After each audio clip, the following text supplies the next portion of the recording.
Hello, അപ്പോൾ ഇത് വെച്ച് നമ്മൾ ഇന്ന് രണ്ടുപേരുടെ എക്സ്പ്രഷൻ എടുക്കാൻ പോവാണ്. കുഞ്ഞാറ്റേ മണപ്പിച്ച് നോക്ക്.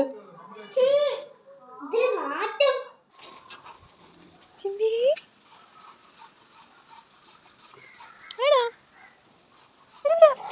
തരൂല, വിട വിട, തരൂല തരൂല. ഇവൻ കുടിക്കുമോ നോക്കാമേ. അയ്യേ എടാ കള്ളുകൂടിയാ, എടാ കള്ളുകൂടിയാ. അയ്യേ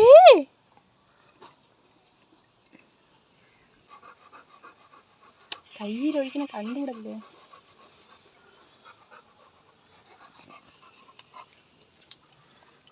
അയ്യേ എടാ കള്ള. അയ്യേ ഫിറ്റായി ഇവിടെ കിടക്കുവോ?